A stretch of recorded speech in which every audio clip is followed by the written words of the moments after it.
friend that works 12-hour shifts and never has time to hang out? They probably serve. It's an exhausting and thankless job that over 1.5 million Americans must work just to make ends meet. Waitstaff is typically paid $2.13 as an hourly wage with the potential of tips, but tips don't always happen. Everyone deserves to earn a livable wage without having to wonder if they'll make anything going into every shift. I've worked in the restaurant industry for the past 4 years and have encountered many who've made a career of it.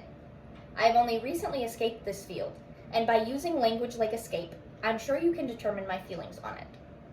I could have never afforded to keep myself afloat with what I was making.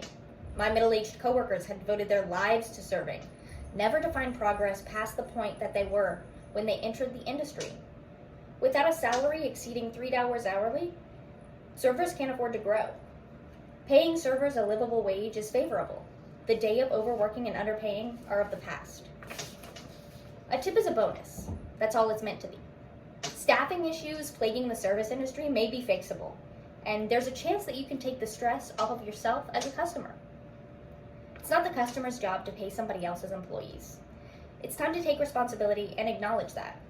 A tip is meant to be a little extra. With the extra stress of leaving a tip, people seem to morph into monsters. It should not be left up to the customers to pay an establishment's employees for them. While I feel that it's important to show your appreciation of someone's service, a tip should be a token of gratitude and not a trophy that is earned by allowing others to abuse you. Servers are verbally and at times physically berated. They are faced with hoops that no one should have to jump through. Restaurant industry workers are more likely to experience workplace violence than any other industry in America. With that being said, this is rarely acknowledged fact. In the article, Litigation Cases Involving Violence in Restaurants, Howard Cannon writes, quite surprisingly, while more than 28% of employers report that these types of incidents negatively impacted their employees, only 1.9% of them make an effort to create or enhance a workplace prevention program. Webster's Dictionary defines a tip as a gift or a sum of money for a service performed or anticipated. The key word here is gift, which is in itself a little something extra. A gift is not a requirement, but typically a token of appreciation. The expectation of leaving a tip creates a power imbalance between the server and the customer, leaving the customer with all of the cards. Katrin Einhorn and Rachel Abrams wrote the article, The Tipping Equation, about this very subject. This piece starts off with the words, "The balancing act plays out every day in restaurants across America. Servers who rely on tips decide where to draw the line when a customer goes too far. They ignore comments about their bodies, laugh off proposals for dates, and deflect behavior that makes them uncomfortable or angry, all in pursuit of the $2 or $20 tip that will help buy their groceries or pay the rent." It is incredibly sad that we live in a country where this is a factor in anything other than sex work. Servers should not be expected to keep collected and respectful in the face of abuse. Every human deserves the right to stand up for themselves without the fear of losing their livelihood. Einhorn and Abrams later state, in interviews, more than 60 servers and bartenders, nervous teenagers and seasoned veterans, students and single mothers, a few men, but mostly women, shared stories of crude comments, propositions, groping, and even stalking from customers. The offer of appropriate pay would void these power imbalances and bring solutions for other issues. With the opportunity of a livable wage, the staffing issues currently present among the food service industry may vanish entirely. There are currently restaurants across the U.S. struggling through each day because they are so severely understaffed.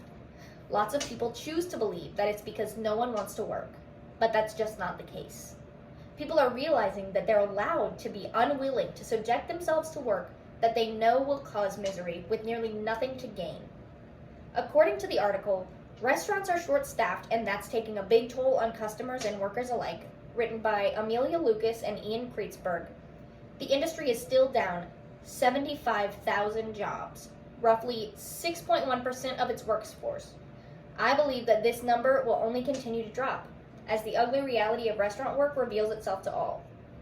The same article contains pieces of an interview with Jeff Rothenberg, an operations director at a fintech firm. At one point, Rothenberg states, It was the type of experience that makes me not want to eat out as much. He said, I felt bad for the servers because they were trying, but they could only do so much not having enough cooks. This kind of thinking is a direct result of understaffing. And if one person cared enough to say this publicly, who's to say how many people feel the same in silence? Maybe you're one of those people, but I think things can get easier for you as well. Without the expectation of tipping, the pressure will be taken off of you, the customer. You're free to enjoy your meal without the thought of tipping hanging over your head. You don't have to calculate your preferred percentage. You don't have to analyze your opinion on the service you received. There's no concern that your lack of appreciation will get somebody evicted from their home. The lack of expectation protects both parties and keeps the pressure on the establishment, where it should have been all along. The establishment should take all of this stress for the sake of their own quality. The quality of their service, of their food, of the treatment of their employees. The quality of food service has the potential to improve. We just have to do our part and fight for our fellow Americans in the workforce. All in all, a tip should be a little extra, and the lack of expectation of one may improve the staffing issues in food service and relieve the stress on customers. Paying servers a livable wage is favorable, and I can only hope that it will soon become reality. Treating servers like humans can open up a whole new world of possibilities for everyone involved.